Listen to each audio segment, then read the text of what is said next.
Qala Abu Syuja' Al-Asfahani rahimahullah wa nafa'anallahu bi'ulumihi fid dharaini amin. Wa sunanuha, dan sunnah-sunnahnya, maksudnya adalah sunnah-sunnah salat.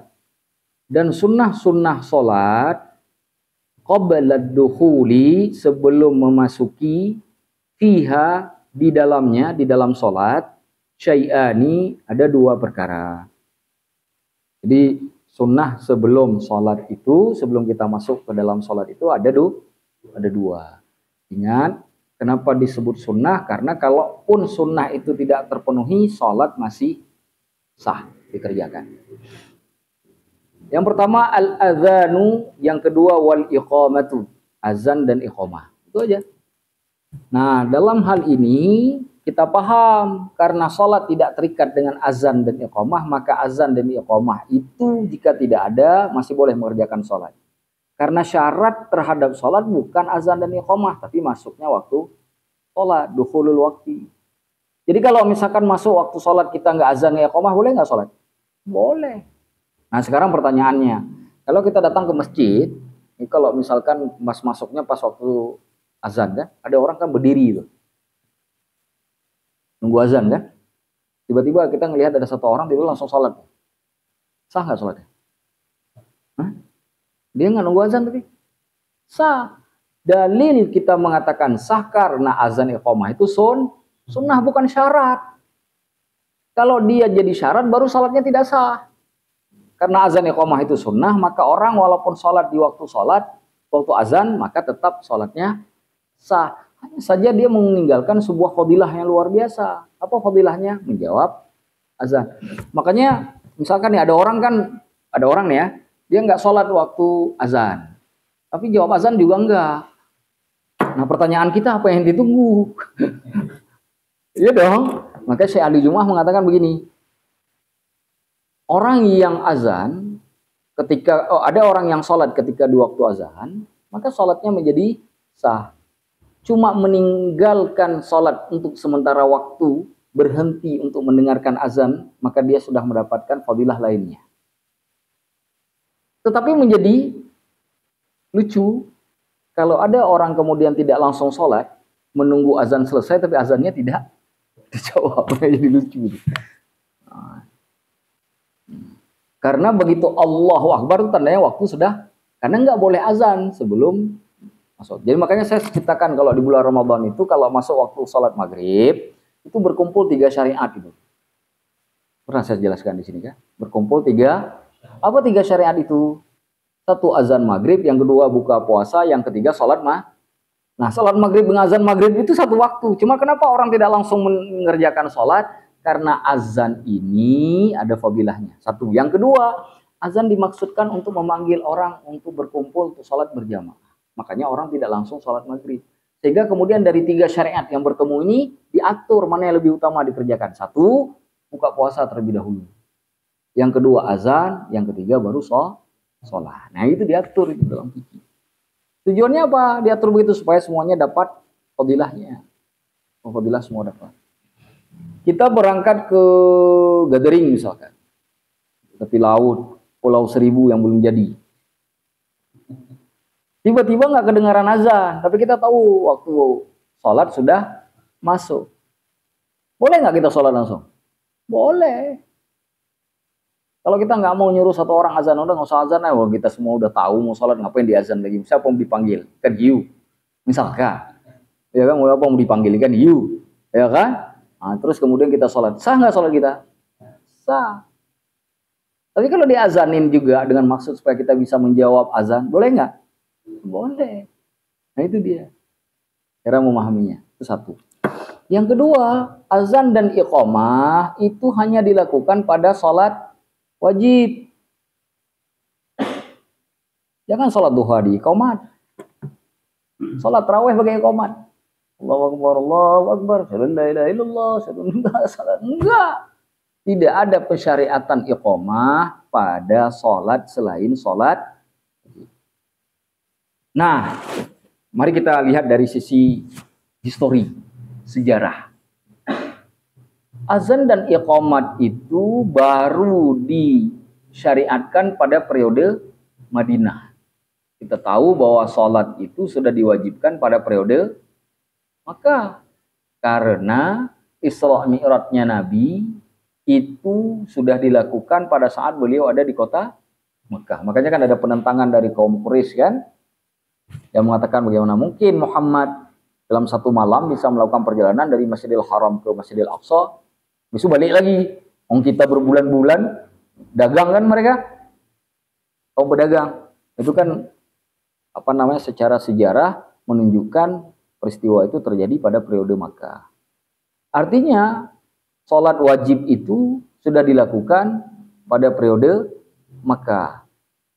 Sedangkan azan dan iqamah baru disyaratkan pada periode Madinah. Nah, timbul pertanyaan, apa yang diucapkan Nabi dan para sahabat saat itu?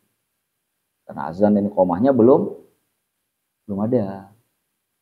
Kalimat yang disebutkan di dalam beberapa riwayat itu, Nabi menyuruh membaca as-salatu jami'ah. As-salatu jami'ah. Kata Imam Asy-Syafi'i di dalam kitab pada pembahasan tentang azan, bab azan, beliau mengatakan bahwa azan dan iqamah itu hanya untuk salat wajib.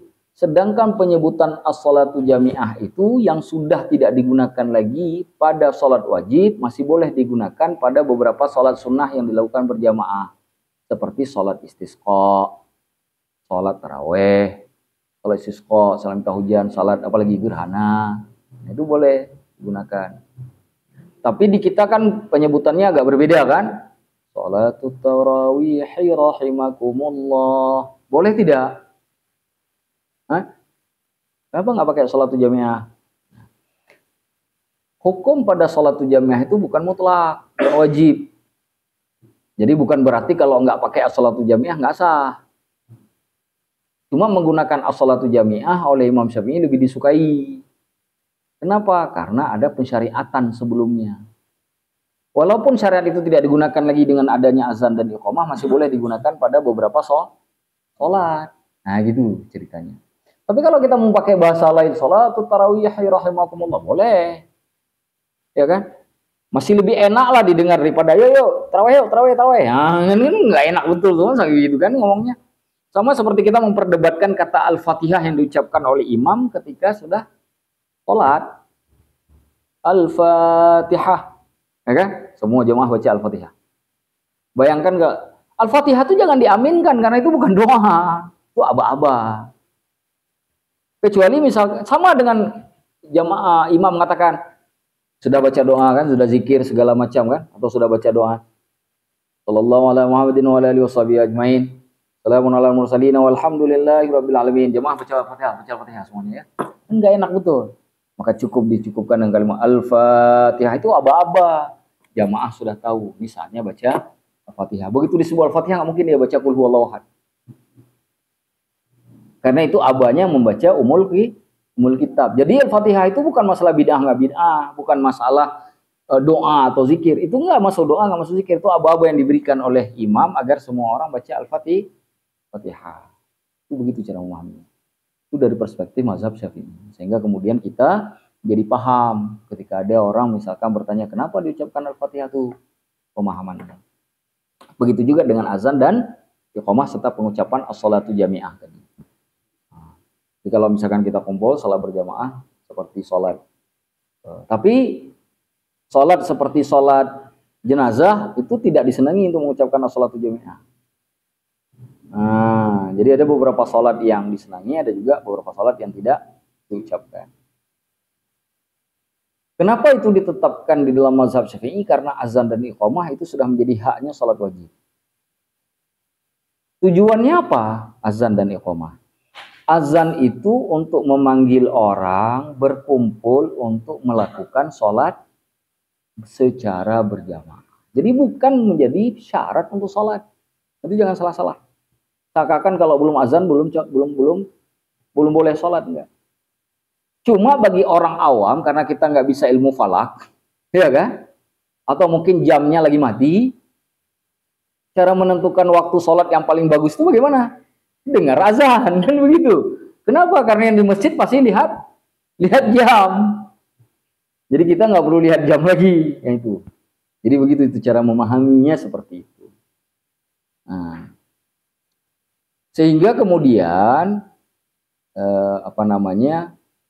kalau misalkan azan itu digunakan untuk memanggil orang berkumpul supaya sholat berjamaah, maka iqamah digunakan untuk memberitahukan orang yang sudah berkumpul di masjid bahwasanya saatnya kita akan menegakkan sholat. Nah, itu bedanya. Ya, bedanya. Dari sisi pensyariatannya juga nanti berbeda tuh di antara para ulama, baik dengan ulama mazhab Syafi'i dengan ulama-ulama mazhab lainnya. Kalau di mazhab Syafi'i yang masyhur itu semua lafaz azan itu 2 kali kecuali lafaz Allahu Akbar. Lafaz Allahu Akbar di awal itu diucapkan 4 kali. Serta lafaz la ilaha illallah yang diucapkannya itu saja yang membedakan. Kalau di iqamah semuanya 1 kali kecuali Allahu Akbarnya 2 kali. Nah, yang di awal itu perbedaan, tapi nanti ada juga pendapat-pendapat lain yang mengatakan Allahu Akbarnya itu 2 kali saja yang di awal. Di azan itu Allahu Akbar, asyhadu an la ilaha, 2 kali. Ada juga pendapat ulamanya. Nah, itu masuk ranah khilafi dinahal. Ya, kalau nanti berangkat ke negara mana, siapa tahu Allah izinkan rezeki pergi ke satu tempat. Nah, ini kok Allahu Akbar di awalnya cuma 2 kali. Muadzin bid'ah nih. Bukan. Memang ada pendapat di dalam fikih, terjadi perbedaan pendapat di kalangan para ulama. Jadi kita dengan mengetahui banyak ilmu seperti itu membuat kita menjadi tasamuhnya lebih tinggi. Jadi jangan mentang-mentang di Indonesia 4 kali, kalau ada yang 2 kali salah semua. Tidak semua cara mengamalkan Islam itu sama seperti Muslim di Indonesia. Kenapa? Karena ada perbedaan pendapat di kalangan para ulama. Semua ulama sepakat azan dan iqamah itu syariat untuk sholat wajib. Itu sepakat, nggak ada perbedaan. Tapi bagaimana cara azannya ada perbedaan. Semua sepakat sholat wajib itu 5 waktu. Tapi bagaimana mengerjakan sholatnya ada beda-beda. Tentang sedekapnya, takbirnya. Nah itu. Jadi turunannya itu disebut dengan babul furu', bab yang menciptakan bagian cabang-cabang. Nah, bagian cabang ini dibenarkan untuk terjadi perbedaan. Bukan hanya zaman kita, sudah terjadi pada zaman Rasulullah. Ya kan? Sudah terjadi di zaman Rasulullah. Pada kisah perang Bani apa itu? Karena banyak Bani di sana itu. Bani apa? Bani Quraidah ya. Nah, ketika perang Bani Quraidah itu ya, Nabi kan habis berpulang-pulang juga itu disuruh. Kan sampai dikatakan jangan sampai ada yang sholat asar kecuali di kabilah Bani Quraidah. Kan gitu kan? Sebagian sahabat benar-benar nggak mau sholat, dia di tengah jalan. Dia sholatnya pas sampai tujuan yang disebutkan Nabi. Sampai di sana kalau kita baca Rahiqul Maktum itu dinukilkan riwayatnya. Sahabat yang nggak mau sholat di tengah jalan itu sholat asarnya udah masuk waktu Isya. Jadi dia sholatnya berapa waktu tuh? 3 lah, ya. Asar, maghrib. Asar jadi nggak sholat, berarti maghrib kan gitu kan. Sedangkan sebagian sahabat sholat di tengah jalan. Jadi nyampenya beda tuh. Sampai di sana kan ribut kan. Ini gimana ini? Mana sholat yang nggak sah? Tapi para sahabat nggak kayak kita. Oh, itu yang sholat di tengah jalan tuh ahli bid'ah. Nggak begitu. Mereka tetap menjaga adab sesama muslim. Apa yang mereka lakukan? Mereka datang ke Nabi tanpa mereka saling menyalahkan. Kata Nabi, yang sholat di tengah jalan tadi benar, yang sholat sampai ke Bani Quraidah juga benar, kata Nabi. Karena itu berdasarkan ijtihad masing-masing karena memahami perintah Nabi tadi itu. Yang sholat di tempat tujuan itu memahami perintah Nabi dengan secara tekstual. Jangan sholat kecuali sampai di Bani. Yang memahami sholatnya di tengah jalan maksudnya percepat jalan. Sehingga kalau bisa usahakan sampai masih di waktu asar. Nah, kira-kira gitu. Sehingga sholat asarnya di sana. Tapi ketika mereka di tengah jalan, mereka melihat ini nggak mungkin nyampe ini. Akhirnya mereka memutuskan sholat di tengah jalan. Cara memahami bahasa yang disampaikan Nabi itu oleh para sahabat itu berbeda. Sehingga kemudian mereka datang kepada Nabi. Nabi kemudian ada satu kasus lagi, masalah sholat dua sahabat yang bertayamum karena tidak ada air. Tiba-tiba lagi sholat melihat air. Yang satu merusak sholatnya mengambil air untuk ulang sholat, yang satu lagi langsung saja. Kan saya udah tayamum kan, tadi kan tayamum saya nggak ada air.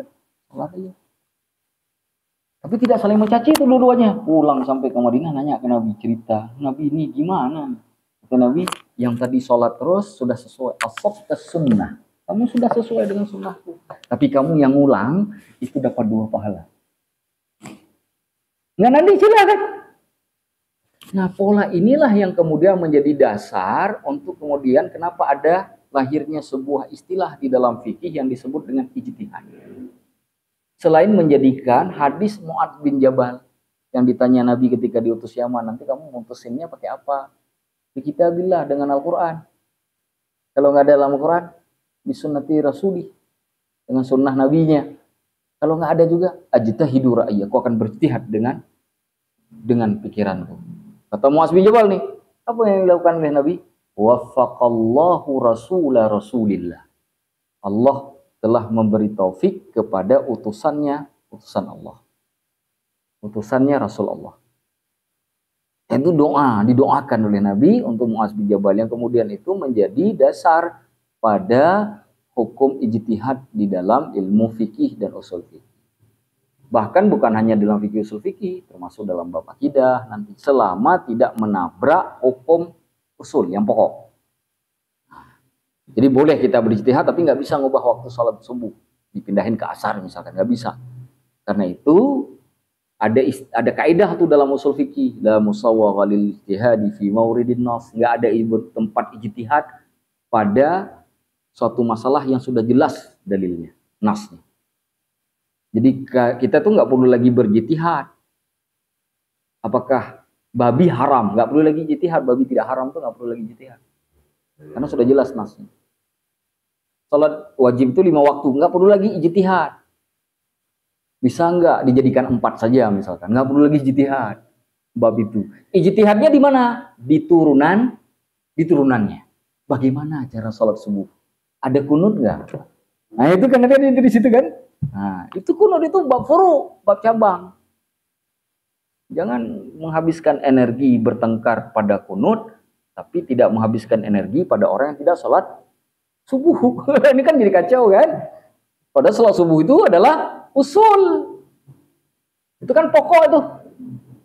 Kunut furu. Makanya di sini kalau ada yang kunut silakan. Kita tidak caci maki. Tiba-tiba datang orang Muhammadiyah nggak kunut, mau kita caci maki. Jadi nggak asik secara keilmuan kan? Majelis taklim itu membela ilmu, bukan membela ta'assub. Apa ta'assub bahasanya? Fanatisme mazhab, fanatisme kelompok, bukan begitu. Kita bela. Baik. Azan dan iqamah. Wa ba'da dukhuli, dan setelah masuk fiha di dalamnya atau di dalam salat, syai'an juga ada 2 perkara. Jadi sebelum masuk itu ada 2 perkara. Setelah masuk juga ada 2 perkara. Apa yang 2 perkara ini? Tadi saya katakan kalau disebut sunnah setelah masuk salat berarti hukumnya adalah sunnah abah.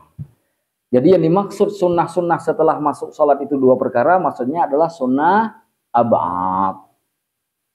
Di kitab ini tidak disebut. Di mana kita temukan? Di syarah-syarahnya.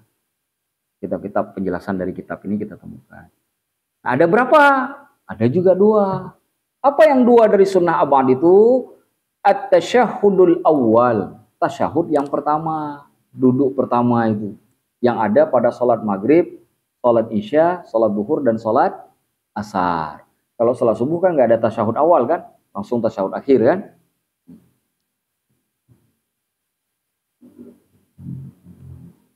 Wal kunutu fis subhi, dan kunut pada salat subuh. Wa fil witri, dan di salat witir. Fin nisfi tsani, pada pertengahan kedua.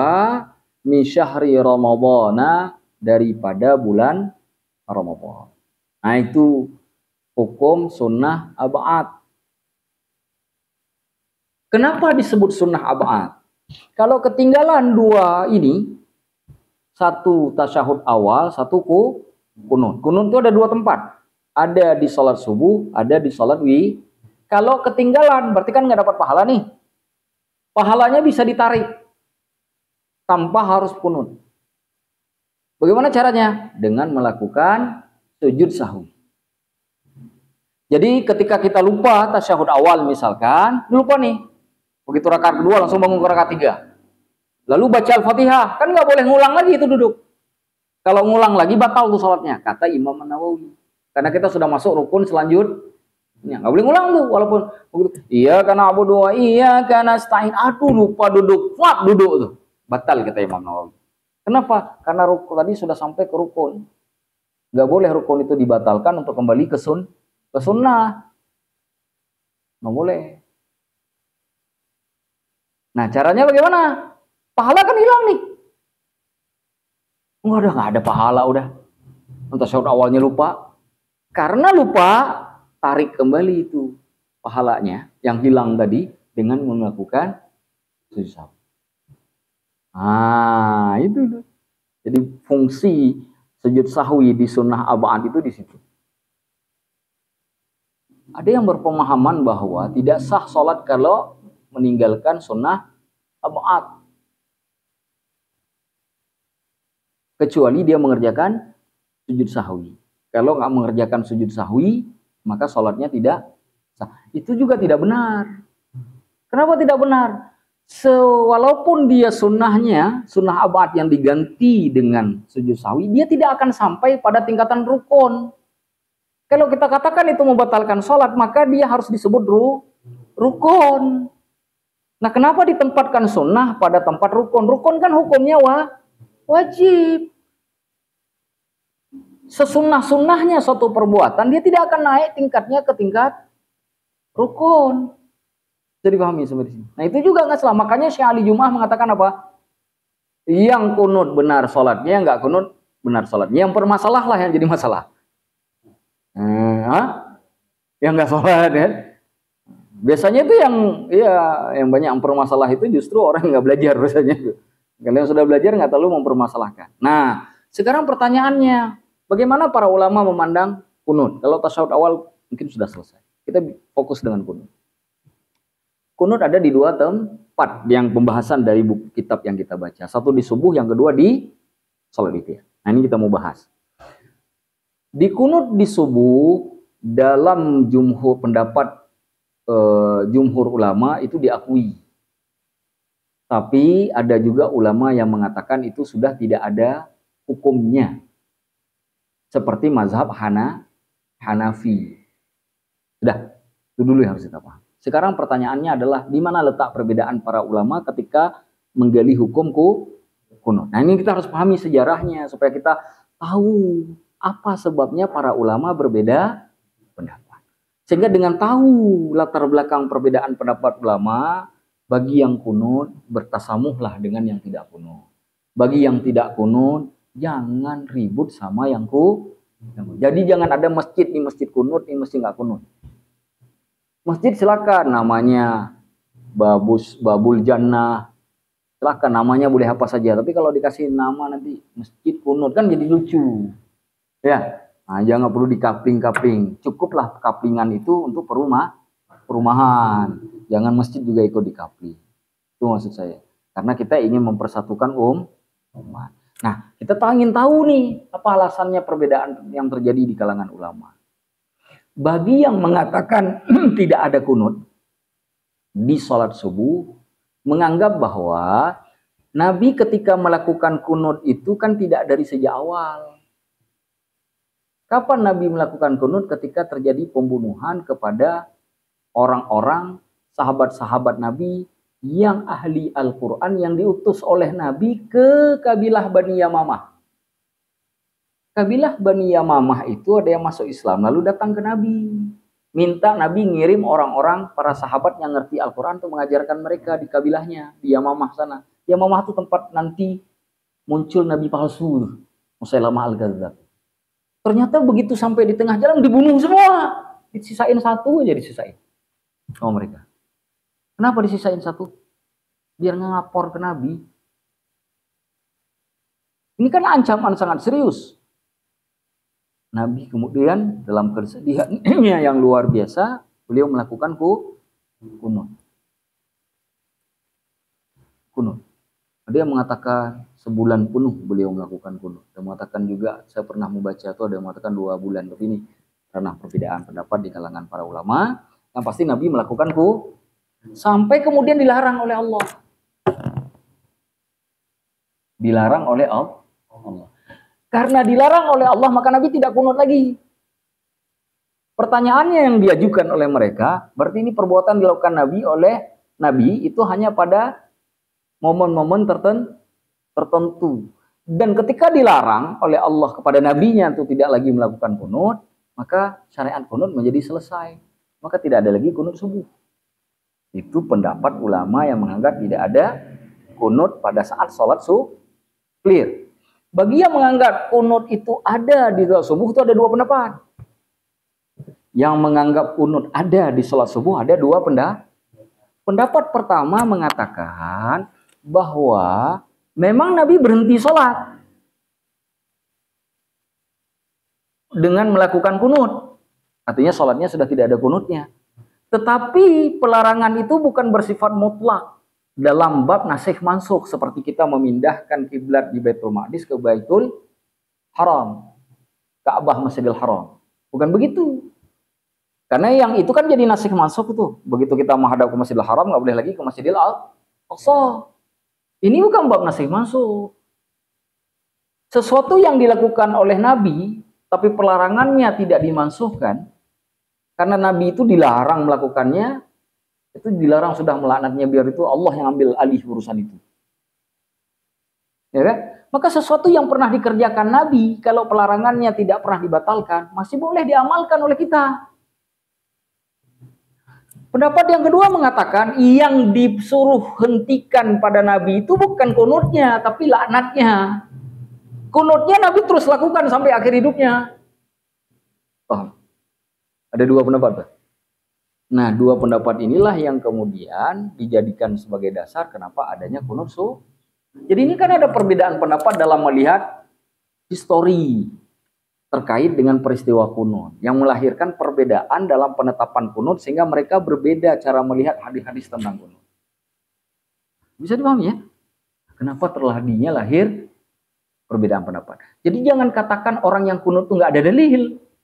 Jangan juga katakan orang yang tidak kunut tidak punya Mereka punya dalil dua-duanya. Dalil yang digunakan sama.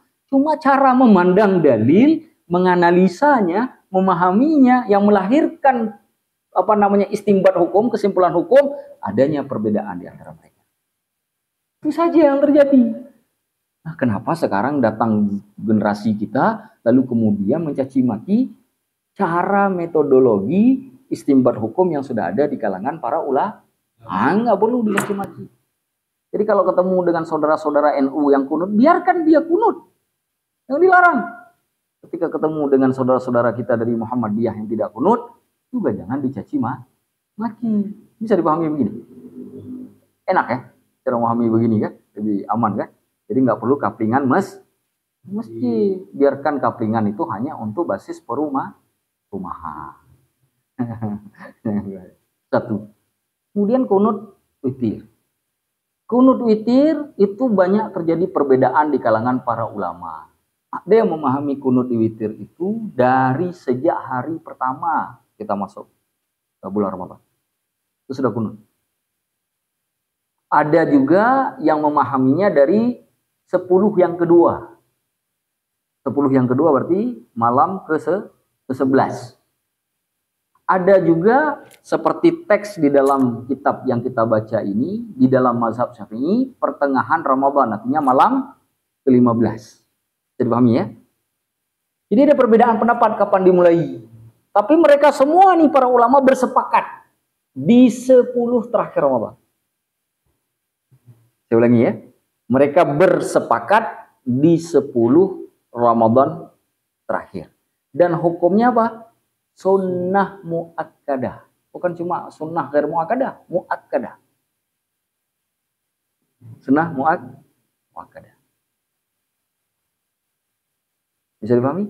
Sehingga di dalam mazhab Syafi'i, sunut witir itu dimasukkan ke sunnah abad. Sama seperti kunut subuh. Maka bulan Ramadan kemarin yang nggak kunut witir, nah, sujud sahwi. Kalau nggak sujud sahwi, pahala kunutnya hilang. Nah, bisa pahami? Sama prosesnya seperti kunut subuh. Jadi perbedaan pendapat ini ketika kita pelajari, itu melahirkan kedewasaan kita dalam melihat praktek hukum. Ingat, hukum itu ada 2 polanya. Satu bersifat istimbati. Istimbati itu adalah pemahaman yang diturunkan sehingga melahirkan hukum. Yang kedua yang namanya tatbiqi, praktek amaliyahnya, praktek hukumnya. Nah, ketika itu terjadi, maka ketika kita memahami istimbat para ulama, ini contohnya, contoh kasus nih. Kenapa dibagi 2? Karena bisa saja istimbat dengan tatbik beda. Mana contohnya? Dalam mazhab Hanafi, itu makan udang hukumnya haram. Jambari itu, udang hukumnya haram. Makanya kalau pergi ke India nggak bisa makan udang. Mazhab mereka Hanafi. Tapi ada ulama Hanafi yang kemudian tidak mengambil pendapat dari mazhab mereka itu. Mengambil pendapat jumhur. Maliki, Syafi'i, Hambali yang menghalalkan makan udang. Istimbat hukum dalam mazhab Hanafi jelas. Tapi ada di kalangan ulama mereka yang tidak mentatbiknya. Karena dia mengambil tatbik amalan karena dia merajihkan pendapat dari luar mazhab Hanafi. Ulama kan mudah saja karena mereka memang alim kan. Kalau kita yang susah nih, gimana kita merajihkan sendiri kan? Tiba-tiba belajar 4 tahun udah jadi mujtahid kan kacau tuh.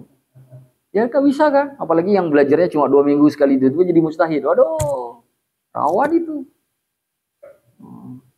Bukan cuma rawan salah itu, rawan kiamat sebelum kiamat yang asli terjadi.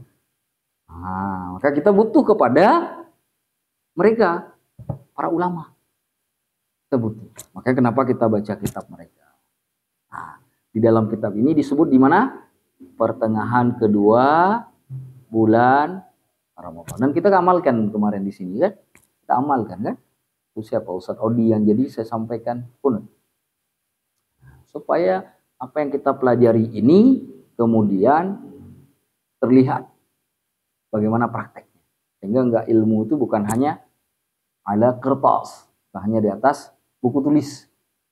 Nah, karena ilmu yang paling kuat itu bukan hanya bersifat teoritis, tapi dia teoritis dan praktikal.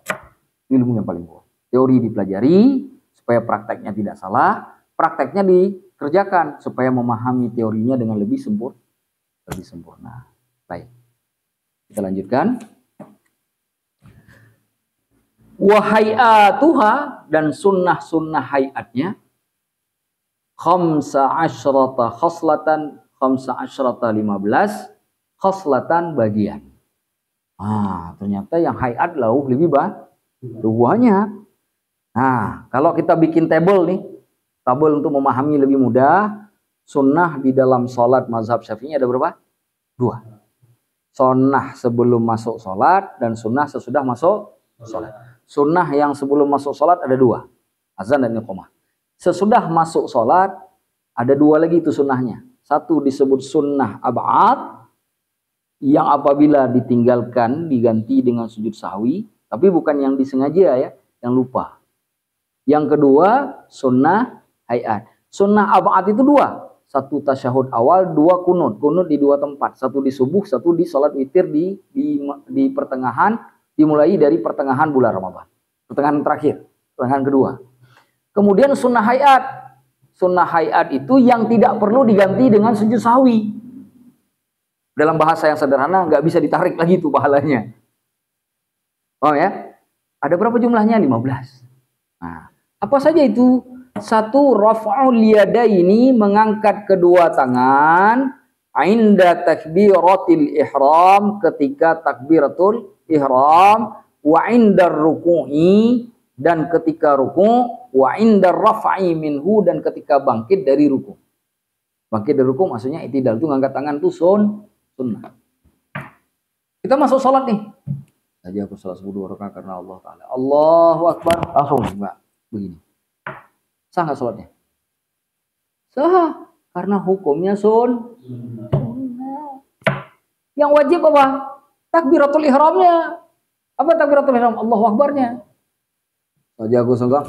Alhamdulillah. Itu nggak sah. Karena takbirnya nggak ada. Bisa dipahami? Begitu juga, pernah nggak lihat orang sholat di masjid, itu ketika rukuk nggak takbir dia. Oh nggak takbir, nggak ngangkat tangan dia. Langsung turun. Begitu bangun, dia bangun aja tuh nggak angkat tangan. Pernah lihat nggak? Itu benar, sholatnya udah benar.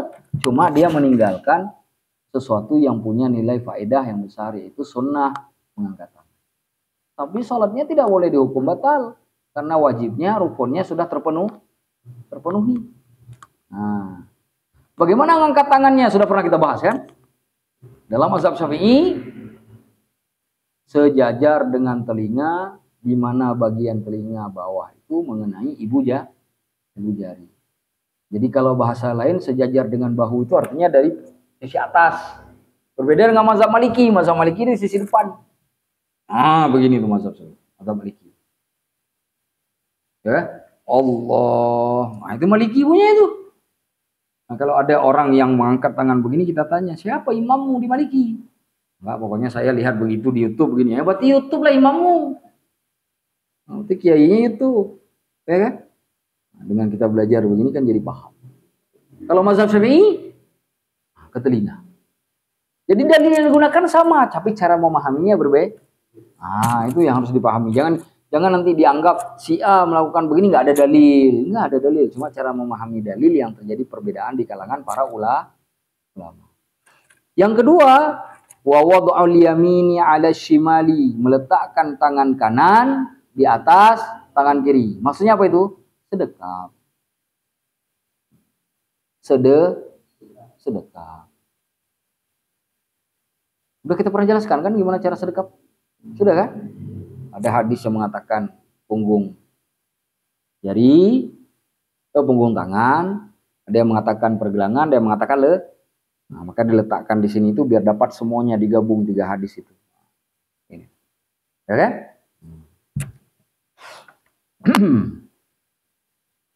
Wat tawajjuh, membaca ini wajah tuh. Nah, ini wajah tuh bahasa lainnya tawajjuh. Maksudnya adalah doa iftitah.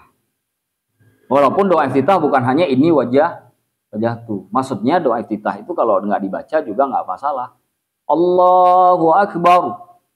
Bismillahirrahmanirrahim. Langsung. Doa iftitah nggak dia baca. A'udzubillah tidak dia baca. Langsung. Sah tidak? Sah. Wal isti'adzah, dan membaca ta'awuz, a'udzubillah. Kan saya bilangin tuh baca a'udzubillah itu bacanya di setiap rakaat. Jangan cuma rakaat pertama saja. Setiap bangun mau baca Al-Fatihah, a'udzubillahi minasyaitonir. Ada berapa cara baca a'udzubillah? Hah? Ada berapa cara baca a'udzubillah? Ada 3. Hadisnya semua ada di Sahih Bukhari, Sahih Muslim. 1 yang biasa kita baca, a'udzubillahi minasyaitonir. Yang lain, yang kedua, a'udzubillahi samii'il 'aliimi minasyaitonir rajim. Hadis Bukhari itu. Hadisnya sahih semua itu. Yang ketiga, a'udzubillahi samii'il 'aliimi minasyaitonir rajim min nafthihi wa hamzihi wa nafthihi. Nah, Ada 3 tuh model baca. Yang mana saya ambil? Saya ambil 3-3 Ustaz. Lamaan, ambil 1 aja. Satu aja. Apa yang 3-3? 1 aja. Kalau buru-buru ngambil yang pendek, ya kan? Kalau banyak masa yang dimiliki, ambil yang panjang. Ambil yang 1. Ada 3 tuh caranya. Dibacanya dalam bentuk sir. Saya lupa, tiba-tiba kebacanya besar. Misalkan, bagaimana? Sah tidak? Sah. Cuma sunnahnya sir. Jadi kalau nggak lupa jangan dilakukan. Nanti kan kehilangan sunnahnya. Itu isinya apa? Jadi iftitah dengan a'udzubillah itu hukumnya setiap rakaat kecuali doa iftitah. Doa iftitah itu hanya di rakaat pertama. A'udzubillah semuanya. Jadi setiap bangkit ke rakaat ketiga. Mau baca alhamdulillah, baca a'udzubillahnya. A'udzubillahi minasyaitonirrajim. Bismillahirrahmanirrahim. Karena Allah berfirman dalam Al-Qur'an, fa idza qara'tal qur'ana fasta'id billahi. Kalau kamu membaca Al-Qur'an maka hendaklah kamu minta perlindungan kepada Allah. Maka setiap kita naik ke rakaat, bangun ke rakaat selanjutnya, kita mau baca Al-Fatihah, Al-Fatihah Al-Qur'an kan? Maka kita baca a'udzubillah. Sudah. Selanjutnya, wal jahru fi maudhihi. Membaca dengan suara keras fi maudhihi, pada tempatnya. Mana pada tempatnya? Salat maghrib, salat isya, salat subuh di 2 rakaat pertama. Nah itu mengeraskan suara pada tempatnya. Wal israru, dan membaca secara pelan sir fi maudhihi, pada tempatnya juga, seperti pada salat duhur, salat asar di semua rakaat, atau salat maghrib, salat isya di rakaat yang terakhir. Kalau salat maghrib rakaat terakhir, kalau salat isya 2 rakaat terakhir. Nah itu disebut sir. Boleh nggak kalau saya salat isya tapi nggak saya jahar? Boleh nggak? Boleh. Karena hukumnya sunnah. Cuma nih sholat berjamaah tiba-tiba nggak baca keras. Karena ada 2 kemungkinan kan. Nggak mungkin orang tiba-tiba mau meninggalkan fadilah kan. Kemungkinan baca Al-Fatihahnya nggak benar. Mendingan silent daripada saya ditendang keluar jadi imam kan. Gitu kan. Karena kan orang yang nggak bisa baca Al-Fatihah kan dimungkinkan untuk jadi imam pada saat sholat duhur dan asar. Kalau dia tahu hukum-hukum sholat. Karena modalnya cuma 3 kan. A'udzubillah, Allahu Akbar, sami Allahu liman hamidah, sama assalamualaikum warahmatullahi, itu aja modalnya itu. Insya Allah itu bisa lah semua orang, fasih lah itu. Ya kan? Tapi kalau sholat maghrib 2 rakaat pertama, begitu juga sholat isya, sholat subuh, kan ada tantangan lain. Selain itu harus baca Al-Fatihahnya, belum lagi baca surah walaupun cuma qul huwallahu ahad. Qul huwallahu ahad. Nah, udah salah itu. Had. Ya kan? Daripada diingatin nama makmumnya, qul huwallahu ahad, diingatin belakang. Ulang lagi, qul huwallahu ahad. Kan belum pas kan? Nah, yang ketiga nggak mau diingatin lagi sama makmumnya, kesel. Oh, ganti aja. Nah, gitu ya. Disuruh keluar. Enggak, kacau kan? Nah, maka ada dulu di pengajian, saya ngisi pengajian. Ada jamaah yang nanya ke saya, Ustaz, saya Al-Fatihahnya belum terlalu benar. Bagaimana sholat saya dengan istri di rumah? Kan kalau saya belum terlalu pas baca Al-Fatihah, kan nanti istri saya kan nggak sah sholatnya. Apa yang harus saya lakukan? Jawaban saya 2. 1, ya kamu pas sholatnya di masjid. Jangan sholat di rumah. Biar istri aja sholat di rumah. Itu 1. Yang kedua, kalau pengen sesekali sholat di rumah, ambilnya duhur masar aja. Jangan ambil maghrib, isya, sama subuh. Saya lagi, ambil duhur asar saja. Nah, itu secara hukum fikih. Bisa dipahami ya? Jadi hukum itu bisa diakali selama, sebenarnya bahasanya bukan diakali ya, walaupun orang sekarang sering mengatakan ini ngakali hukum kan gitu kan. Saya bukan ngakali, tapi kita melihat bagaimana cara mempraktekkan hukum supaya aturannya tidak salah. Nah, sebenarnya bukan mengakali, tapi mencari posisi yang tepat untuk kita ngamalkan supaya kita tidak salah. Nah, kira-kira begitu. Wallahu a'lam bishawab. Yang selanjutnya wa ta'min, mengucapkan walaupun sendiri sholatnya. Nah, cuma kalau sholat sendiri ya bacanya juga dalam bentuk sir. Maka kata para ulama sunnah juga membawa amalan di dalam sholat ke luar sholat. Jadi kalau setiap kita baca Al-Fatihah di luar sholat, setelah waladhdallin disunnahkan membaca amin. Gitu. Baik. Hanya saja memang saya lihat ada dua perbedaan. Kalau di Indonesia, ini yang saya perhatikan. Di Sumatera sama di Jawa itu ada berbeda. Kalau di Jawa itu baca amin nggak nunggu imam. Langsung tembak sih ya. Waladhdallin, kata imam. Langsung tuh makmumnya itu cepat. Amin. Bahkan saya pernah tuh jadi imam sholat. Lin saya belum habis. Waladhdallin. Belum habis tuh. Di belakang udah saya dengar. Pas saya berhenti. Ini kan sama. Cukup. Ini kan. Itu dia diperintah oleh makmum cukup. Belum habis innya saya tuh udah disambung amin.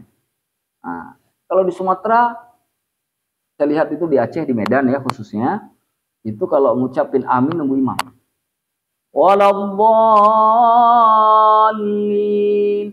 Hening tuh masih. Begitu imamnya bilang baru itu semua amin. Nah, saya lebih cenderung menggunakan yang kedua. Kenapa? Kan mesti harus diberikan argumentasi kan. Saya tidak menyalahkan yang pertama ya. Pertama, saya tidak menyalahkan yang pertama. Karena yang pertama itu bisa mengambil hukum secara zahir. Mana hukum secara zahir? Karena dalam hadis disebutkan ketika imam sudah selesai membaca waladhdallin faqulu amin, maka hendaklah kalian mengucapkan amin. Itu perintahnya kepada imam atau kepada makmum. Pemahamannya di situ tuh diambil. Makanya tidak nunggu imam. Tapi bagi orang yang mengatakan bahwa nunggu imam, faqulu itu masuk imam dan makmum. Lalu karena imam dan makmum masuk, maka berlaku kaidah ittiba'. Kaidah makmum ngikut maka nunggu makmumnya. Amin. Bisa dipahami ya? Hadis yang dipakai sama nggak? Cara memahaminya beda nggak? Ketika saya mengatakan saya cenderung yang kedua, tapi saya tidak menyalahkan yang pertama.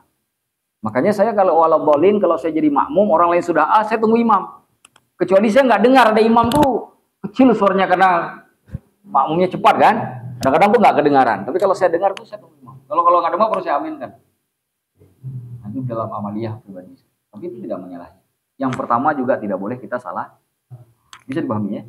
Kita bukan untuk menyalahi, tapi untuk melihat dasar kenapa perbedaan itu terjadi. Baik. Wa qira'atus surati, dan membaca surah ba'dal Fatihah, setelah Al-Fatihah. Nah, itu. Bagi yang sholatnya pengen kilat khusus, yang nggak usah baca juga nggak batal sholatnya. Apalagi kalau baca ayatnya bisa sampai 20 ayat kan. Kalau di korting kan lumayan tuh, hemat waktu sampai 5 menit kan.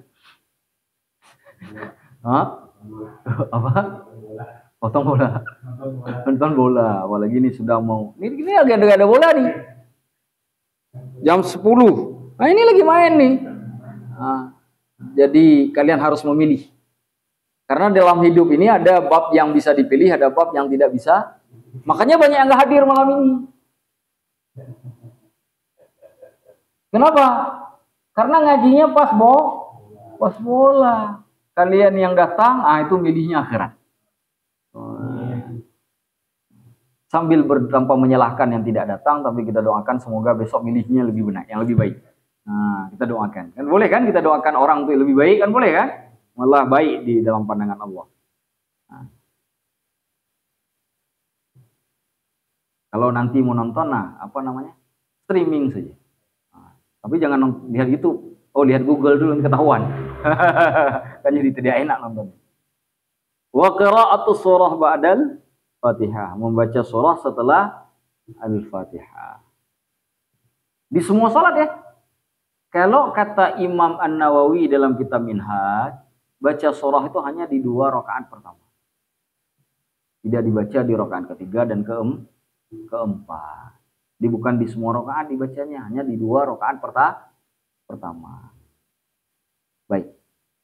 Wat takbiratu, dan takbir indal khafdi, ketika turun untuk ruku atau kepada sujud, war raf'i, dan ketika mengangkat, baik ketika i'tidal maupun ketika pindah rakaat. Itu sunnah membaca takbir. Apa sunnah takbir itu? Allahu Akbar. Jadi kita tuh dari misalkan i'tidal nih, mau turun ke sujud. Itu kalau nggak baca Allahu Akbar tidak batal salatnya, kecuali imam. Imam. Kenapa imam? Imam diwajibkan karena nanti makmumnya nggak tahu. Apalagi yang perempuan kan. Ini imam udah nyampe di mana nih? Tiba-tiba udah dengar aja. Bismillahirrahmanirrahim. Kapan baca Al-Fatihah kita masih ruku? Yang perempuan di belakang nunggu ruku aja, nggak ada Allah, nggak ada sami Allah liman hamidah dan Allahu Akbar. Nah, jadi disitulah penetapan hukum pada imam yang dibedakan kita sholat sendiri atau pada kasus makmum. Nah, makanya imam sholat itu kalau nggak ngerti yang model-model begini itu nggak boleh jadi imam. Kacau balau nanti kan sholatnya kan. Ini nanti orang berpikir ini lagi sholat apalagi tawuran ya. Nah, kan jadi tidak bisa dibedakan. Allahu a'lam bishawab. Wa qaulu sami'allahu liman hamidahu rabbana lakal hamdu. Juga mengatakan sami'allahu liman hamidah rabbana lakal hamdu itu hukumnya sunnah. Mau langsung mil'as samawati wa mil'al ardi wa mil'a ma syi'ta min syai'in boleh. Cuma sudah meninggalkan sesuatu yang baik. Sudah pernah saya jelaskan dalam mazhab Syafi'i, kalau kita jadi makmum cukup membaca Rabbana lakal hamdu atau harus baca sami'allahu liman hamidah. Pernah saya jelaskan di sini? Belum ya? Ada pandangan dari sebagian orang, dari saudara-saudara kita yang mengatakan kalau kita sholat berjamaah jadi makmum tidak perlu lagi baca sami'allahu liman hamidah. Langsung saja membaca Rabbana lakal hamdu atau Rabbana walakal hamdu. Di dalam mazhab Syafi'i, hadis tentang Rabbana walakal hamdu itu tidak membatalkan hukum sami'allahu liman hamidah. Kenapa? Dan ini pendapat yang lebih kuat. Setidaknya dari perspektif kaidah-kaidah fikih. Kalau pakai kaidah hadis benar pendapat itu, tapi kan kaidah hadis kan belum boleh diturunkan menjadi istimbat hukum, nggak boleh. Karena ini hadis tentang masalah hukum. Jadi ceritanya waktu di Madinah, kejadiannya itu di Madinah ya, bukan di Makkah. Sholatnya sekarang sudah dilakukan Nabi dari sejak periode Makkah. Ini terjadi di Madinah. Rasulullah lagi sholat. Nah begitu bangkit dari ruku, Rasulullah mendengarkan sahabat membaca Rabbana walakal, lalu melihatlah para malaikat turun berlomba-lomba untuk mencatat amalan si hamba tadi. Maka habis sholat Rasulullah tanya, siapa tadi yang mengucapkan itu? Aku melihat para malaikat. Nah, gitulah redaksi hadisnya. Pertanyaannya satu, apakah kejadian itu membatalkan sami'allahu liman hamidah? Jawabannya tidak. Kenapa tidak? Satu, bab Rabbana lakal hamdu pada makmum tidak masuk pada hukum nasikh mansukh di dalam usul fikih terkait dengan bacaan sami'allahu liman hamidah. Tidak masuk pada nasikh mansukh. Misalkan ada syarat tambahan ya, ini menjadi tidak dibaca kalau jadi makmum setelah ada hadis itu, nggak ada itu. Itu satu. Yang kedua, itu tidak menafikan sahabat tadi membaca sami'allahu liman hamidah, karena sami'allahu liman hamidahnya bisa saja dibaca secara sir, yang didengar Nabi itu yang dijaharkan kan? Betul tidak? Jadi ketika mengatakan sami'allahu liman hamidah, dia baca Rabbana lakal hamdu, mungkin dia sudah baca sami'allahu liman hamidah. Kan dalam hadis tidak dijelaskan posisi dia membaca Rabbana lakal hamdu itu di posisi apa? Apakah masih rukuk atau sedang bergerak kepada i'tidal, atau sudah sempurna i'tidalnya? Tidak ada tuh kalimatnya dalam hadis. Yang menunjukkan tidaklah hadis tersebut menjelaskan pembatalan pengucapan Rabbana lakal hamdu terhadap pengucapan sami'allahu liman. Jadi kalau jadi makmum tetap bacanya sami'allahu liman hamidah. Baru baca Rabbana lakal hamdu setelah sami'allahu liman hamidah. Makanya waktu kita bicara rukun kemarin saya ajarkan Sami Allahu liman hamidah, Rabbana lakal hamdu mil'as samawati wa mil'al ardi wa mil'a ma syi'ta min syai'in. Rabbana lakal hamdu itu dari mana lahirnya tuh hadis yang sahabat tadi itu? Mil'a ma syi'ta min syai'in itu memang hadis yang doanya memang sudah diajarkan oleh Nabi. Salah satu doa yang diajarkan pada posisi i'tidal. Nah, dari sini kita paham bahwa penggunaan kata Rabbana lakal hamdu tidak serta-merta membatalkan Sami Allahu liman hamidah dengan dua alasan tadi. Dari sisi ilmu fikih. Bisa dipahami? Baik.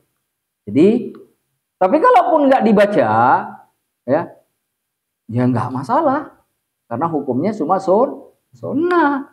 Tapi untuk memfatwakan tidak perlu dibaca itu kan lain cerita. Jadi bukan masalah tidak boleh baca, tapi tidak wajib membaca, itu yang benar. Itu dari sudut pandang Syafi'i, dan saya pandang bahwa dari kajian-kajian fikih ini pendapat yang lebih kuat. Karena memang menggunakan hadis itu untuk menetapkan itu semata-mata hanya melihat redaksi hadisnya tanpa ada penjelasan lebih lanjut. Bisa dipahami? Baik. Selanjutnya, wat tasbihu fir ruku'i, bertasbih pada posisi ruku'. Apa tasbih pada ruku'? Subhana rabbiyal azim. Dan sujud, subhana rabbiyal a'la. Kok sunnah seperti boleh nggak berdoa? Karena gitu kalimatnya kan. Maka kita jawab dengan cara begini. Ya kalau nggak berdoa ngapain sholat? Sedangkan inti dari sholat itu adalah doa. Kalau cuma sholat cuma gerakan-gerakan saja, ya itu kan sama kayak robot kan. Robot juga berjalan seperti kita berjalan, tapi dia nggak punya jiwa.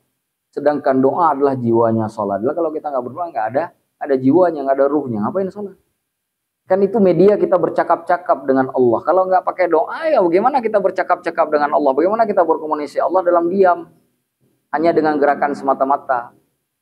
Nah, makanya keistimewaan daripada sholat itu, kalau kita kembali ke definisinya, kalimat yang diucapkan sudah ditetapkan, gerakan yang kita lakukan juga sudah ditetapkan. Makanya kalimatnya af'alun wa aqwalun makhsusatun. Perkataan dan perbuatan yang khusus. Khusus maksudnya apa? Sudah ditetapkan. Jadi pahami? Kita lanjut. Wa wad'ul yadaini, meletakkan kedua tangan, 'alal fakhidaini, di atas kedua paha, fil julusi, pada saat duduk, yabsutul yusra, dengan cara membentangkan tangan kiri, wa yaqbidul yumna, dan menggenggam tangan kanan, illal musabbihata, kecuali jari telunjuk. Jari telunjuk itu bahasa Arabnya sabbabah. Kenapa disebut musabbihah? Di situ musabbihah itu kan yang bertasbih, untuk menunjukkan isyarat, jari isyarat untuk tasbih. Fa innahu yusiru, maka jari tersebut diisyaratkan biha, dengan fa innahu, maka sesungguhnya yusiru, mengisyaratkan biha, dengan jari telunjuk tersebut, mutasyahidan, pada posisinya sebagai orang yang sedang membaca tasyahud. Kalau di dalam kitabnya Imam An-Nawawi, kapan itu diisyaratkan? Kapan? Asyhadu an la ilaha illallah. Itu aja. Padahal sebut Allah itu. Asyhadu an la ilaha illallah. Nah, itu dalam mazhab. Kalau mazhab Maliki, dari awal sampai terakhir. Hayatul mubarakatuh, salawatu thayyibatu lillah. Assalamualaikum ya Nabi wa rahmatullahi wa barakatuh. Terus sampai dengan fil alamin innaka hamidum majid. Assalamualaikum warahmatullahi wabarakatuh. Kalau dalam mazhab Syafi'i, yang diambil bukan dari awal sampai terakhir, hanya pada penyebutan lafzul jalalah. Coba Mi. Baik. Jadi tangan kiri dibentangkan. Tangan kanan digenggam. Bagaimana cara menggenggamnya? 3 jari digenggam. Udah? Jari telunjuk itu diluruskan ke depan. Sedangkan jari jempol dikaitkan ke 3 jari yang digenggam tadi tanpa bukan. Bentuknya apa? Huruf apa? 53 atau 35. Nah, 53 boleh, 35 boleh. Mana 3-nya? Ah, ini 3. Nah, 3 Arab kan? Mana 5-nya? Ah, ini 5 nih. Karena huruf 35 itu kan begini kan? Bukan begini 35, ini 3 Latin. Ah, atau juga bisa ditulis begini. Ya, begini. Orang Arab tuh bisa nulisnya begini, 3. Nah, kalau 2 tuh begini, atau begini. Oh, gini, ya gini. Itu 2 tuh. Nah, kalau begini itu bercabang kayak ranting itu 3. Nah, beginilah. Ah, susah lah saya bengkokkan tangan nih begini, capek nih. Nah, kan? Nah, 5-nya ini, 5-nya mana? Ah, inilah 5-nya tuh. Ah, tuh. Nah. Tahu ya? Nah, jadi gimana cara letakkannya? Nah, genggam. Diluruskan. Cara menggenggam tangan kanan. Tiba-tiba nggak mau genggam begini, saya mau luruskan begini. Sah tidak sholatnya? Sah. Hukumnya tadi apa? Udah. Capek betul. Jadi ingin melakukan yang sunnah biar dapat fadilahnya sempurna, maka juga butuh kepada ilmu. Meskipun kalau dikerjakan tidak memudaratkan gitu cara berpikirnya. Lanjutkan. Wal iftirashu, duduk iftirash. Fi jami'il jalasat, pada semua duduk. Jadi pada semua duduk kecuali yang tasyahud akhir ya. Mana duduknya di dalam sholat? Duduk antara 2 sujud dan tasyahud awal. Kan cuma itu saja duduk kan? Nah itu semua sunnah pakai iftirash. Artinya boleh duduk dengan cara yang lain nggak? Boleh. Mana contohnya? Termasuk yang makruh yang disebut iqa'. Kamu udah dengar kan? Iqa' itu apa? Bukan. Letakkan kaki, tegakkan kaki. Lalu letakkan pinggul di atas kaki, kita bergantung di paha tuh. Nah, gitu kan? Itu hukumnya makruh. Kata Imam Nawawi, bukan kata Imam Amna. Amna belum jadi imam. Jadi ngutip dari para imam. Kita bukan mujtahid, kita bukan belum ulama. Kita ambil dari para ulama. Kata Imam An-Nawawi itu hukumnya makruh, haram bukan? Bukan. Nah, itu kita ini jangan mandang makruh itu seperti mandang makruh. Kan orang ada tuh mandang makruh seperti mandang haram, padahal salah. Definisi makruh apa? Jika dikerjakan tidak berdosa. Hanya jika ditinggalkan dapat pahala kan gitu kan? Tapi dia tidak disenangi. Itu hukumnya tuh. Tapi tidak menghadirkan dosa. Jadi kalau kita pakai iqa' itu pun boleh. Duduknya tuh. Tidak duduk iftirash. Tapi sunnahnya tidak dapat. Malah dapat hukum makruh. Tidak dapat hukum Nah duduk yang paling baik apa? Iftirash. Kecuali pada tasyahud akhir. Maka disambung nih. Wa tawarruku. Duduk tawarruk. Fil jalasatil akhirah. Pada duduk yang semua duduk pakai iftirash, sunnahnya. Duduk tawarruk pakai digunakan pada saat kita tasyahud akhir. Nah sekarang saya mau duduk juga dengan bentuk iftirash pada duduk tawarruk, boleh nggak? Di tasyahud akhir. Boleh nggak? Boleh. Sunnah. Nah, cuma nggak dapat fadilah kan? Makanya orang Syafi'i itu duduknya tetap. Coba pergi ke Mesir, nggak ada yang duduk tawarruk. Di masjid itu semuanya duduk iftirash. Mazhab Hanafi, karena itu yang terbaik. Masyarakat. Jangan heran kalau duduk ke Mesir kita udah bengkok begini, dia lurus saja itu. Ya kan kita bengkok tuh kan. Bisa-bisa bersandar di badan dia lurus saja. Ya apa sebelah sana jarak ini makin dekat. Ternyata dia nggak bengkok. Dia lurus. Kenapa? Begitu kita lihat kakinya ternyata dia duduk iftirash. Termasuk di tasyahud akhir. Ustaz, kok bisa tahu? Ya udah saya sekuliah di sana, memang saya nggak tahu. Dipahami? Wa taslimatu tsaniyah dan salam yang kedua. Salam kedua dalam mazhab Syafi'i hukumnya sunnah. Jadi kalau kita misalkan Assalamualaikum warahmatullah, diam imam. Sah nggak sholatnya? Sah dalam mazhab, tapi tidak sah dalam mazhab Ahmad. Mazhab Hambali mengharuskan salam yang kedua itu juga sebagai rukun. Jadi salam pertama, salam kedua itu adalah satu kesatuan. Dalam mazhab Hambali. Dalam mazhab Syafi'i yang ke kanan saja yang wajib, yang rukun, sedangkan yang ke kiri itu sunnah. Kalau nggak dikerjakan, salatnya sudah sah. Jadi begitu. Assalamualaikum warahmatullah, berhenti sampai itu sudah sah. Nah, dalam mazhab Syafi'i itu kan kita bergerak setelah mendengar imam selesai membaca aba-aba. Kata Allah Akbar, Rasulullah liman hamidah, Assalamualaikum warahmatullahi. Maka ketika imam Assalamualaikum warahmatullahi, boleh itu ngapa menunggu lagi yang ke kiri. Assalamualaikum warahmatullahi.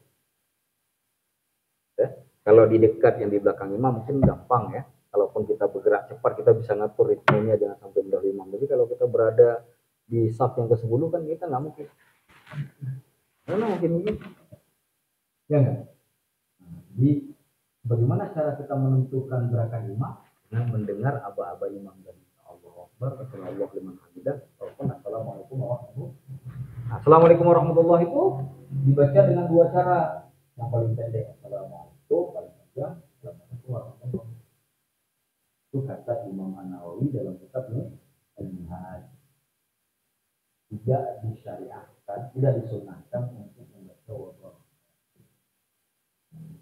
Assalamualaikum warahmatullahi. Assalamualaikum warahmatullahi.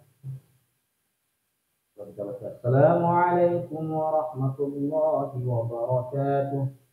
Waalaikumsalam. Padahal dia juga sama memberi salam. Sudah pernah saya jelaskan kan, kalau kita salam ke kanan itu kita niatkan. Diniatkan dulu ucap salamnya, kan itu doa. Pertanyaannya mau ke siapa diserahkan Assalamualaikum itu? Ke siapa?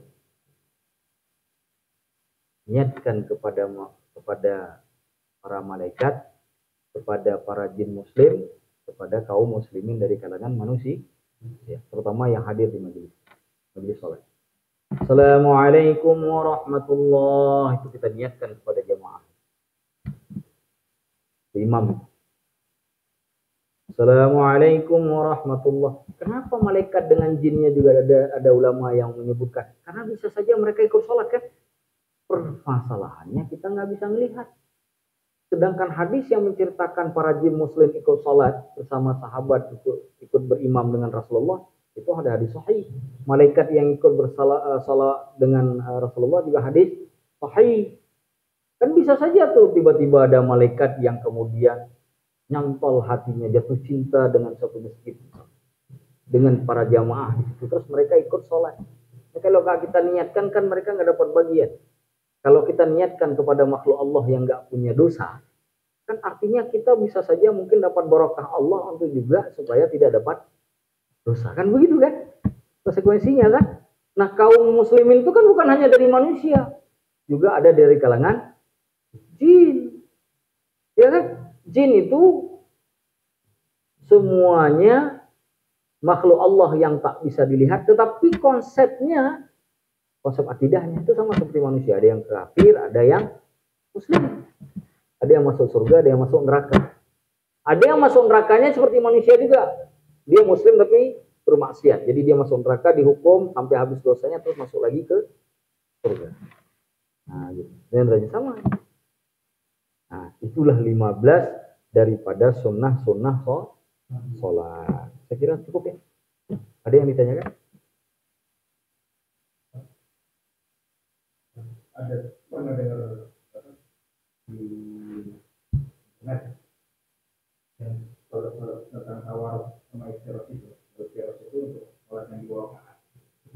Di bawah rakaat terakhirnya kalau lebih dari bawah rakaat. Oh, subuhnya berarti untuk tasyahud akhir. Nah, pada mazhab Syafi'i tidak begitu. Makanya lihat kalimatnya. wa tawarruku fil jalasatil akhirah. Duduk yang terakhir. Nah, kalau salat subuh, duduk yang terakhir itulah duduk tasyahud akhir. Karena dia tidak ada tasyahud awal, tetap itu disebut duduk terakhir. Makanya dalam mazhab Syafi'i, walaupun salat subuh tetap pakai tawarruk. Adapun pendapat itu bisa saja ada, cuma saya tidak tahu.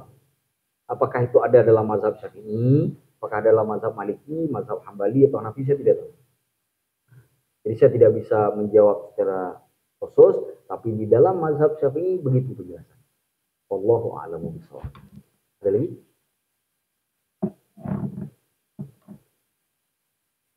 Ada yang saya kan? Cukup? Jadi pernah jalan di teman-teman itu cuma tolongan Allahu Akbar satu kali. Maksudnya? Iya. Yang tadi saya katakan pada azan, kan ada perbedaan pendapat. Dia mengatakan 4 kali Allahu Akbarnya, dia mengatakan 2 kali. Pada iqamah juga, yang mengatakan 2 kali, yang mengatakan 1 kali. Sama, dikurangi kan tadi saya jelaskan itu. Kalau azan itu semuanya 2 kali, kecuali Allahu Akbarnya 4 kali, la ilaha illallahnya 1 kali. Pada iqamah semua 1 kali, kecuali Allahu Akbarnya 2 kali. Yang berbeda pendapat mengatakan pada azan itu yang 4, yang harusnya 4 jadi 2. Maka pada iqamah yang harusnya jadi 2 jadi 1. Jadi itu perbedaan pendapat ulama. Nah, jadi kalau misalkan pernah mendengar ada orang iqamah 1 kali Allahu Akbar, asyhadu an la, gitu ya. Nah, ini sama pada azan. Allahu Akbar, Allahu Akbar, asyhadu an. Nah, itu juga ada. Langsung. Jadi itu perbedaan pendapat para ulama terkait dengan azan. Ini satu hal yang harus kita catat. Enggak baca sekalipun tetap sah sholatnya. Gitu loh. Kenapa? Karena hukumnya sunnah. Tapi bahwa ada perbedaan pendapat ulama itu pas sudah. Ya, itu ada perbedaan pendapat. Jadi itu bukan di karang-karang, memang ada perbedaan pendapat ulama. Termasuk khususnya dalam mazhab Hanafi, kalau saya tidak salah ingat, yang menetapkan azan itu Allahu Akbar-nya cuma 2 kali. Bukan 4 kali. Allah Akbar. Kedua ini. Jadi perbedaan pendapat. Tapi di Jakarta itu? Di Bandung? Yang pasti tidak membatalkan. Tetap sholat di situ. Itu tidak memudaratkan apapun. Karena itu masuk ranah khilafiyah. Ada lagi?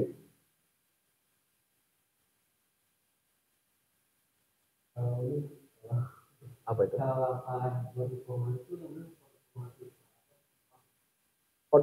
Mati sholat.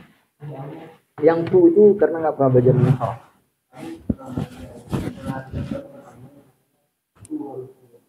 Ya karena nggak pernah belajar sorof temannya itu. Kalau dia pernah belajar sorof, pasti dia nggak akan ngomong begitu. Nah, karena ilmunya berhubungan dengan ilmu bahasa Arab. Jadi kalau dia bisa bahasa Arab tuh temannya, pasti nggak bisa kan? Nggak bisa. Makanya saya sudah tebak dari awal. Karena kenapa? Karena tamattum juga benar secara bahasa Arab. Nih saya jelaskan sedikit saja.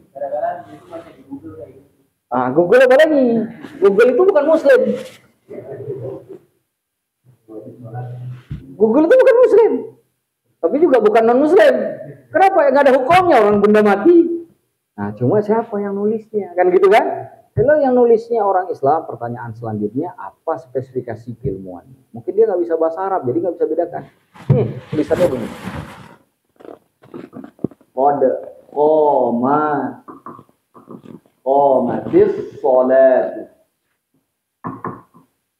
Kan begini. Asal kalimatnya, begini. Ini asal kalimatnya. Qamat as-shalatu. Itu dasarnya. Kenapa qamat? Qama yaqumu bangkit. Disebut qamat untuk muannas karena salatnya ada ta marbutah di hukum perempuan. Setiap pada perempuan pakai ta. Makanya kalau kita tasrif qama yaqumu qamat. Qama untuk laki-laki 1 orang. Qama untuk laki-laki 2 orang. Qamu untuk mereka laki-laki. Qamat untuk 1 laki-laki. Salat ini bentuknya mufrad. Tunggal 1 perempuan, maka pakai qomat. Kalau ini adalah sukun dalam kaidah bahasa Arab, kalau disambung sukunnya kepada kalimat sesudahnya, Karena ini capek betul bacanya. Qad qamat as-shalah. Capek itu bacanya. Betul nggak? Maka disambunglah qamat dengan as-shalah. Kaedahnya kalau disambung nggak boleh pakai u, nggak boleh pakai a, pakai i. Sudah. Qad qamatis shalah. Ada satu pendapat kabilah seperti di Yaman yang menggunakan kata qad qamati. Tapi itu lahjah yang paling minim digunakan di dunia Islam. Penggunaan itu seperti penggunaan huruf nun. Qul huwallahu ahad, Allahus samad. Kita mau sambung kan? Kita pakai nun kan? Qul huwallahu ahadillahus samad. Gitu kan? Pakai ahadinillahus samad. Qul huwallahu ahadinillahus samad. Ya gitu. Mereka bacanya apa? Ahadunullahis samad. Tapi itu penggunaan yang sangat-sangat minim di dalam lahjah Arab, sehingga kemudian Ibnu Hajar al-Asqalani dalam Fathul Bari merojihkan i, bukan u, bukan a. Tidak digunakan, tidak lazim digunakan a dan u, tapi i. Kalau disambung maka menggunakan i. Tapi luar biasanya orang Yaman pun pakai qad qamatis shalah, nggak pakai qad qamatis shalah. Gak pernah saya dengar orang Yaman pakai qad qamatus shalah. Pernah saya dengar? Tak pakai qad qamatus shalah. Nah, kalau teman itu pakai qad qamatus shalah, dia satu-satunya orang Arab yang pakai itu. Orang Arab bukan? Orang Tegal lagi, subhanallah. Sedikit dia satu-satunya orang Arab. Yang saya tahu sejauh ini. Itu pernah saya dengar kabilah Arab yang pakai qad qamatus shalah. Nah, itu pakai ilmu saraf. Tapi bagus juga ada pertanyaan, jadi terbuka wawasan. Jadi ini berkenaan dengan penggunaan kaedah bahasa Arab. Ya, penggunaan kaedah bahasa Arab. Nah, ketika kita tahu cara penggunaan kaedah bahasa Arab berhubungan dengan ilmu saraf dan ilmu nahwu, maka kita jadi tahu meletakkannya, tahu cara bacanya. Sama kalau misalkan di dalam bahasa Arab itu ada ayat Al-Qur'an kan, udkhuluha bisalamin. Apa tuh? Aminin ya. Tulisannya coba lihat di dalam Quran, pasti begini ditulis. Tanda sambung. Bukan u nih, tanda sambung. Ini bacanya adkhulu, idkhilu, idkhulu atau udkhulu. Ini awal ayat loh. Nah, begini. Alifnya tidak ada baris. Mau baca apa itu? Kan nggak mungkin baca idkhulu langsung dibaca apa namanya sukun kan? Kita bahas kemarin tuh nggak lazim dalam bahasa Arab itu sukun di awal. Mesti pada kata ismun tuh kenapa ditambah alif hamzatul wasl itu karena nggak lazim pakai. Nah sekarang ini hamzahnya sudah ada ditambah. Tapi nggak ada baris nih mau dibaca apa? Idkhulu, adkhulu, bacanya udkhulu. Kenapa? Kaedah dalam bahasa Arab kalau ainul fi'linya dhammah, huruf yang kedua, mana huruf kedua? Kha. Karena dasar udkhulu dari dakhala, dal. Huruf pertama, kha huruf kedua, lam huruf ketiga. Wow, ini tambahan. Alif ini tambahan, alif ini tambahan. Dasar kalimatnya dal kha la. Huruf ain yang kedua itu ada pada kha. Kalau huruf keduanya berharokat dhammah, maka alif yang ditambah paling awal itu mesti juga dhammah. Kalau ini fathah sama dhammah, ini mesti kasrah. Yadribu. Idribu, nggak boleh udribu, adribu, idribu, idribu. Ini bacanya udkhulu. Itu kaidah bahasa Arab, bukan kaidah ilmu Al-Quran, kaidah tafsir. Tapi dia berhubungan dengan cara baca Al-Quran. Sebab ya. Jadi jangan sekali-sekali baca qad qamatus shalah, karena nggak sesuai kaidah. Sudah, cukup. Saya kira sampai di sini selesai kita membahas tentang sunnah salat. Adanallahu wa iyyakum. Qul qouli hadza wa sallallahu alaihi wasallam.